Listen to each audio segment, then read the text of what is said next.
You are watching Grace Television.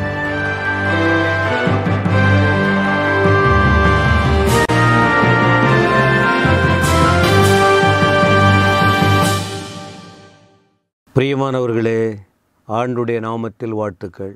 மீண்டும் உங்களோடு தேவ வார்த்தை சொல்ல இந்த வாய்ப்பை தேவன் தந்ததற்காக கர்த்தருடைய நாமத்திற்கு ஸ்தோத்திரம். சங்கீதம் 34:18 மையமாய் வைத்து இந்த முறை ஆண்டுடைய வார்த்தைகளை சொல்லி கொண்டு இருக்கிறேன். நம் தேவன் யார்? அவருக்கு நிறைய பெயர் உண்டு. நாம் வழிபடுகிற ஆண்டவர் அநேக பேர் அவருக்கு இருக்கு. அப்போ இந்த முறை உங்களுக்கு நான் சொல்லும்போது அவர் ரொம்ப கிட்ட இருக்கிற தேவன், சமீபமாய் இருக்கிற தேவன். யாருக்கு சமீபம்?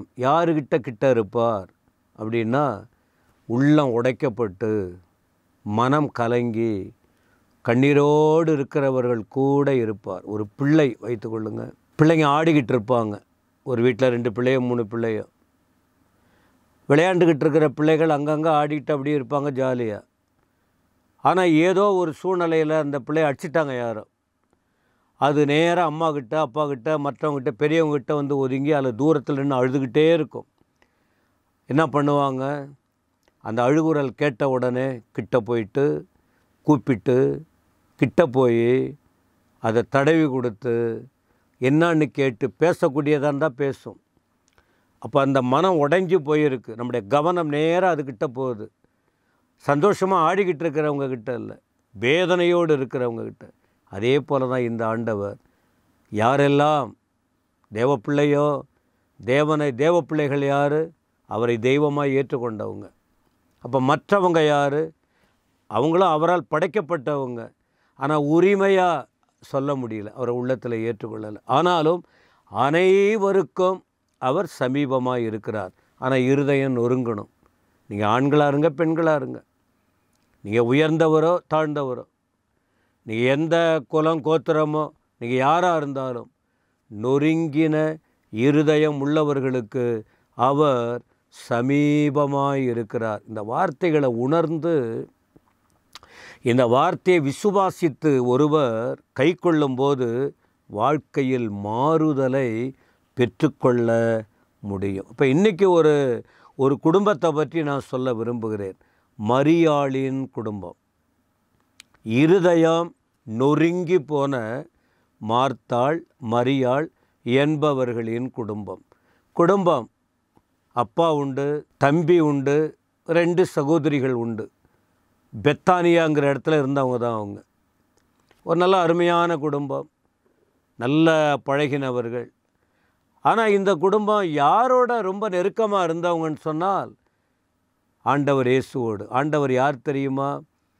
அவர் எல்லாவற்றை விட ஏழை மக்களை ரொம்ப நேசிப்பார். எல்லாரும் அவருக்கு வேணும். அவருக்கு தெரியும் அவர் தாழ்மையிலிருந்து வந்தவர். உயர்விலிருந்து வந்தாலும் தாழ்மையாய் இருக்கிற தேவன். அப்போ இந்த மரியாள் குடும்பம், மார்த்தாள் மரியாள் என்ற குடும்பம், இந்த குடும்பம் நொறுங்கி போச்சு.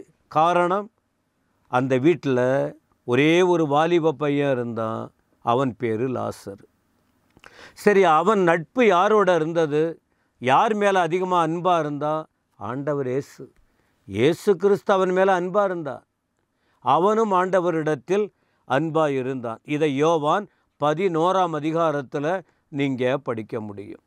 இப்படி அன்பு செலுத்தப்பட்ட ஒரு சகோதரன் என்ன செஞ்சிட்டான் அப்படின்னு சொன்னால், அவன் மரித்து போய்விட்டான். இது நிமித்தம் அந்த குடும்பம் நொறுங்கி போயிருக்கு. மரணனாலே ஒரு வேதனை தானே, வேதனை. யோவான் 11ஆம் அதிகாரத்தை நீங்கள் திருப்பி கொண்டீங்கன்னா, நான் ஏற்கனவே சொன்னேன், இந்த குடும்பம் யார்? ஆண்டவரின் அன்பை பெற்றவர்கள். அப்போ ஆண்டவர் எல்லார் மேலே அன்பாக இருக்கிறவர், ஆண்டவரின் அன்பை பெற்றவங்க. இரண்டாவது, 11ஆம் அதிகாரத்தின் 21-21ஆம் வசனம் பாருங்கள். யோவான் 11:21ஆம் வசனம். மார்த்தாள் இயேசுவினிடத்தில் வந்து, ஆண்டவரே, நீர் இங்கே இருந்திருந்தீரானால் என் சகோதரன் மரிக்க மாட்டான். அவங்க நம்பிக்கை பாருங்கள். ஏற்கனவே லாசரு இறந்துட்டான். அவனை சடலமாக கிடத்தியிருக்காங்க. எல்லாரும் உட்காந்து அழுதுகிட்டு இருக்காங்க, குடும்பமும் வெளியாட்களும். இப்போ அந்த நேரத்தில் ஆண்டவர் அங்கே போகிறாரு, அந்த இடத்துக்கு போகிறாரு பார்க்குறதுக்கு. உடனே மார்த்தாள் போயிட்டு ஆண்டவர்கிட்ட எதிர்கொண்டு போய் இந்த வார்த்தையை சொல்கிறாங்க, ஆண்டவரே நீங்கள் இருந்தீங்க. அப்போ அவளுக்கு தெரியுது ஆண்டவர் வல்லமை உள்ளவர்னு, ஆண்டவர் மரணத்தை ஜெயிக்கிறவர்னு, மரணத்திலிருந்து விடுதலை கொடுக்கிறவர் என்று அந்த பெண்ணுக்கு தெரியுது. இயேசு யாருன்னு அவங்களுக்கு தெரியுது.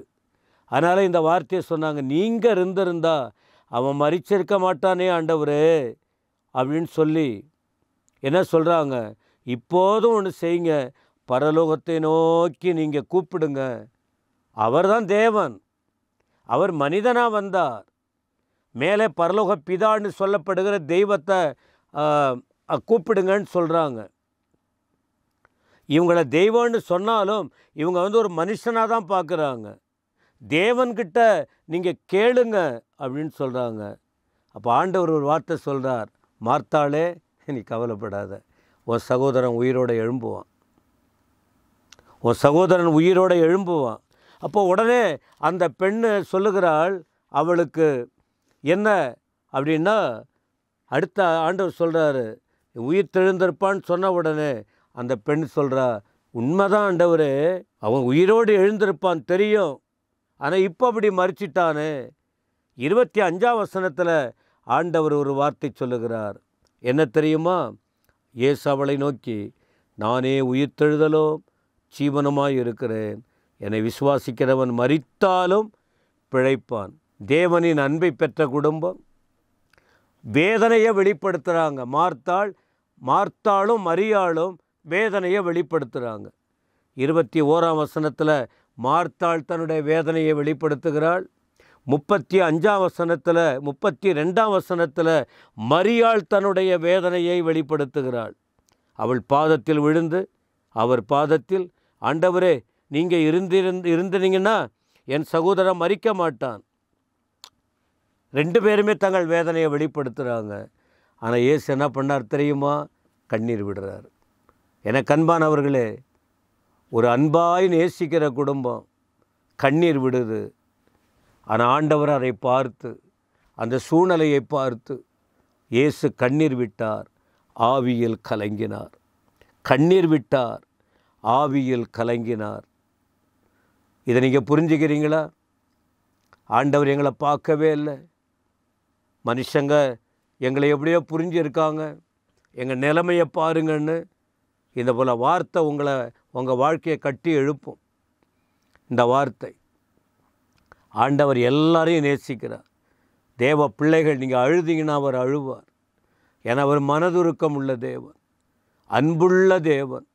ஆனால் இந்த தேவனை தான் ஜனங்க புரிஞ்சிக்க மாட்டேன்றாங்க. எவ்வளவு சொன்னாலும் கேட்பதில்லை, சூழ்நிலையை தான் பார்க்குறாங்க. ரைட், அழுதார், ஆவியில் கலங்கினார். அப்படியே விட்டுட்டாரா? அப்படியே விட்டாரா? 11ஆம் அதிகாரத்தின் 43ஆம் வசனம் சொல்லுகிறது, என்ன செய்தார் தெரியுமா? கண்ணீரை மாற்றினார். அவங்க வாழ்க்கையில் உள்ள கண்ணீரை மாற்றினார். இதாங்க ஆண்டவர். உலகத்தில் வேறு யாரும் பண்ண முடியாது. சரி, என்ன அப்படி பண்ணினார்? கல்லறைகிட்ட போனார், லாசருவை கூப்பிட்டார். செத்து போனவன் உயிரோட 4 நாள் ஆச்சு. கல்லறைக்குள்ளே உயிரோடு எழுந்தான். உயிருள்ளவனாய் அந்த குடும்பத்தில் திருப்பி கொடுத்தார். இன்றைக்கும் அந்த ஆண்டவர் உயிரோடு இருக்கிறார். ஏதோ ஒரு மரணத்தை ஒட்டி, மரணம் போல துக்க நிகழ்ச்சி உங்கள் வாழ்க்கையை பாதிக்குதா? குடும்பமே கலங்குறீங்களா? உடைஞ்சி போகிறீங்களா? விசுவாசத்தோடு இருங்க. விசுவாசத்தோட, உயிர்த்தெழுதலின் நம்பிக்கை. 5 வருஷம் ஆனாலும், 1 வருஷம் ஆனாலும், 2 வருஷம் ஆனாலும் அதையே நினச்சிக்கிட்டு இருந்தீங்கன்னா உங்களுக்கு விசுவாசம் இல்லைன்னு அர்த்தம். நீங்கள் கிறிஸ்தவங்க இல்லை, நீங்கள் பைபிளை புரிஞ்சவங்க இல்லை, நீங்கள் ஆண்டவருக்காக வாழுறவங்க இல்லை. இருக்க வேண்டிதான். ஆனால் ஆண்டவர் இன்றைக்கும் உயிரோடு இருக்கிறார். அவர் உயிருள்ள வார்த்தைகளை கொடுக்கிறார். அவர் வார்த்தையை பிடித்து கொண்டு அவருக்காக வாழணும், அவருக்காக ஒப்பு கொடுக்கணும். ஆண்டவர் வரப்போகிறார். மரித்தவங்க, கிறிஸ்துவுக்குள் மரித்தவங்க உயிரோடு எழும்ப போகிறாங்க. அந்த நம்பிக்கையோடு இருப்போம். ஆண்டவர் உங்கள் கண்ணீரை துடைத்த அற்புதங்களை செய்வார். இந்த வார்த்தையின்படியே கிரியை செய்யுங்க. ஆண்டவரே உதவி செய்யும். இயேசுவின் நாமத்தில் பிதாவே, ஆமென், ஆமென்.